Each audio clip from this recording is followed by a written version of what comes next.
Hey, how you doing, guys? We're going to take a look at a really neat plugin from Coremelt called Chromatic, which is very similar to the plugin like Color Finale. Has a similar interface. Now, this gives you things like curves and color wheels and other things that Final Cut Pro 10 didn't have at the time, but then they added later. But it's still useful because it gives you things like support for the tangent ripple, motion tracking, among other things that Final Cut Pro 10 doesn't have yet, so it's still very useful. And you really get a lot for $99. So when you install it, you get actually 4 effects. You get chromatic grade, chromatic log grade, film grain, and quick denoise.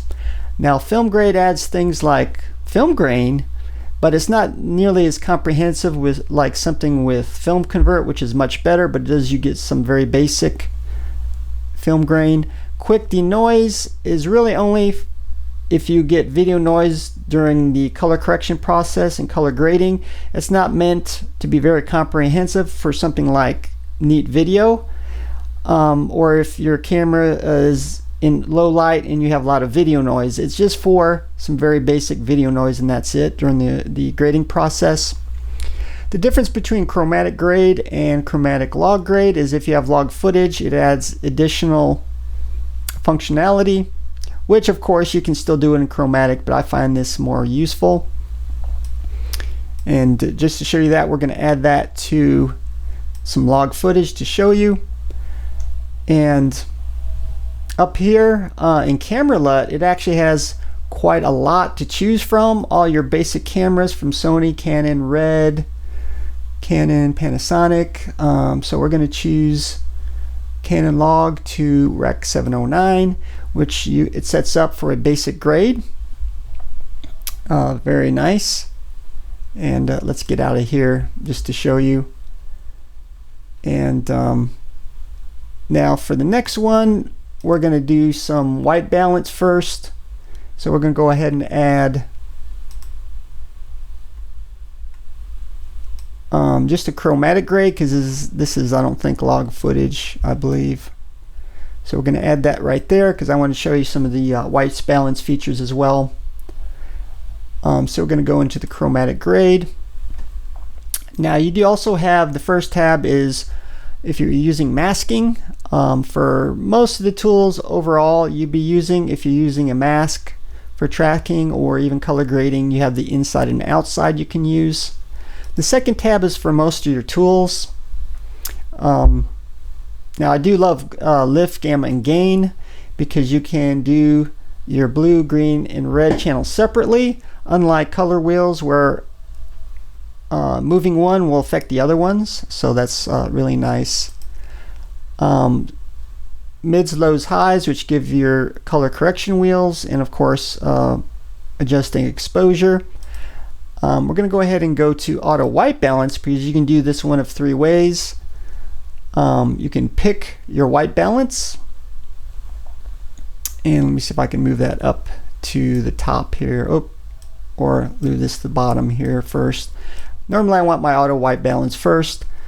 So you can pick your any white within the picture, and I happen to have a color chart, so we're going to use the grayscale just to show you. We're going to click on the gray, and it may take a little while for it to fix white balance. And let me see, you may have to click and drag a little to get it working. There we go. Here's the before and after. We're going to go ahead and reset that. I'm going to show you the other auto white balances. Here you have scene analysis. It just estimates after scanning the scene to choose the best white balance. And I think the first one is actually work quite better. So we're going to go ahead and reset that. And lastly, it does have support for the X-Rite color checker passport video. Now we're going to go ahead and move into 200% to use a color chart. Very similar to what you find in DaVinci Resolve as well, supports color charts. So you just simply click on all 4 corners of your color chart, and then you'll have circles And there we go. You just make sure all the circles are aligned within all your color squares, just like so, and then you simply push estimate. And that's 3 different ways for auto white balance. We're going to go ahead and zoom out and check out some of the other things as well. In fact, we may move this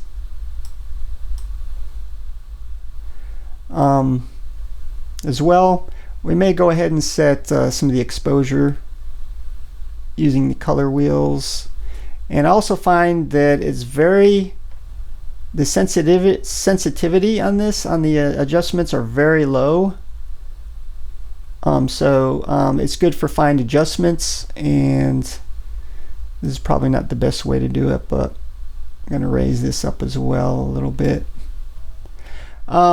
I also want to show you replace color, which is good for setting skin tones.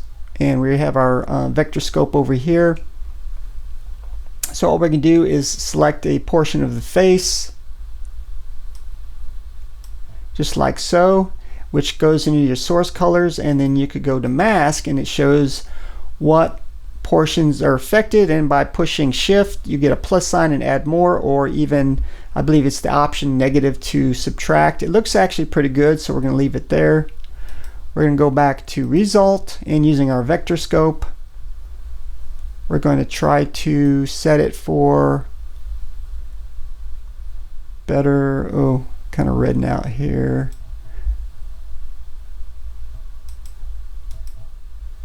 And I'm probably gonna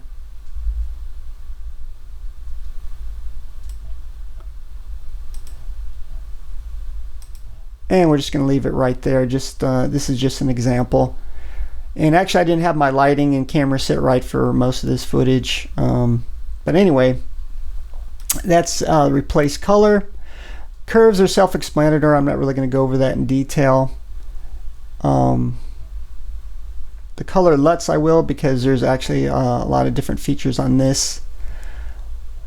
You can do it actually 2 different ways. You can load LUT file. It just simply opens up a browser window to choose a individual LUT file and load it that way, or you can load your own LUTs, open the LUT browser, and it also gives you like a preview of what it'll look like as well. And you can also scan through the source and what it looks like, and you can compare the two right here. What's nice about this is you can separate your collection in different ones, and here I got the Osiris collection, Impulse, and some that I got from Chromatic itself, included free. And they're very easy to import as well. You can either drag and drop or import it using a browser window. So it's a very nice way of doing it. And just to show you, we are going to use the Impulse here.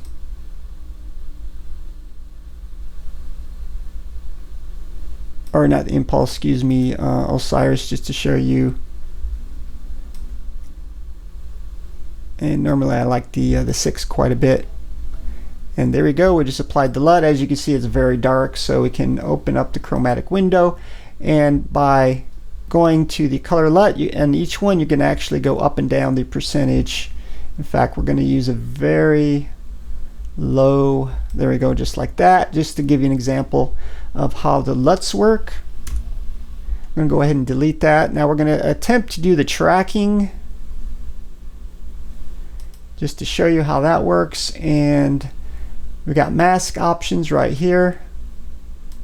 Okay, hopefully that's going to come up.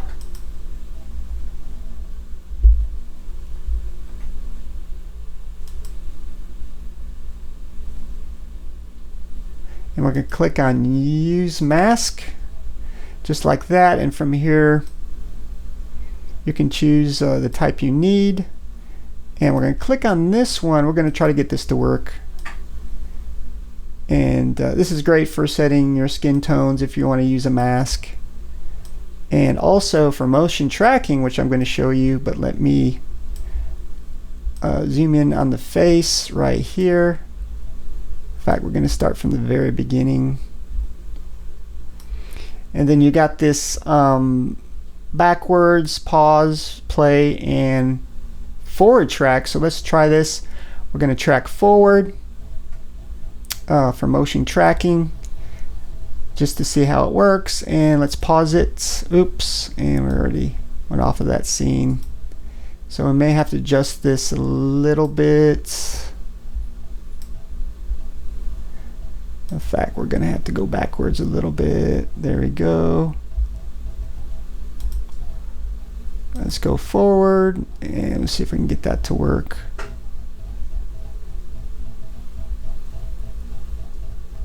Okay, just like so. Oops.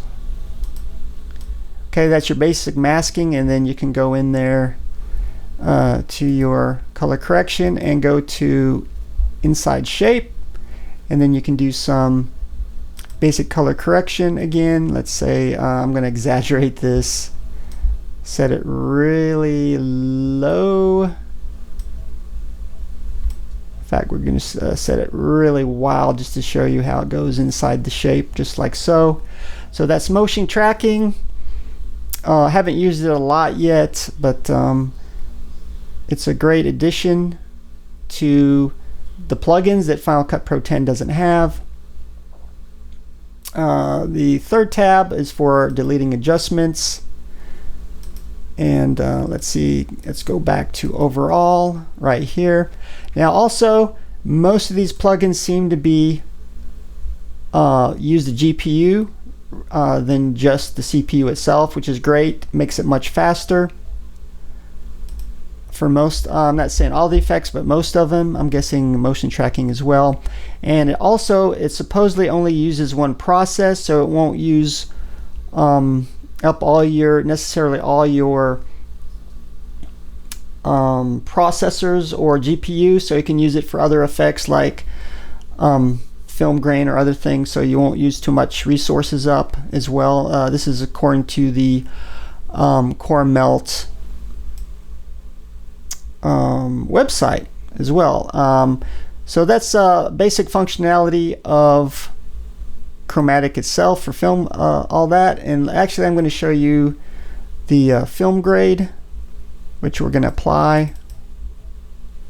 And like I said, it just gives you some very basic film grade, mostly 35mm and 16mm from fine to coarse, and then some basic controls like mix and so on. So that's great on Coremelt for doing this. It does add functionality, even though Apple add more functionality such as curves and color wheels and so on. Thank you for watching a overview of Chromatic from Coremelt. Till next time, thanks for watching, and please subscribe if you like my videos. Until then, see you later, and thank you.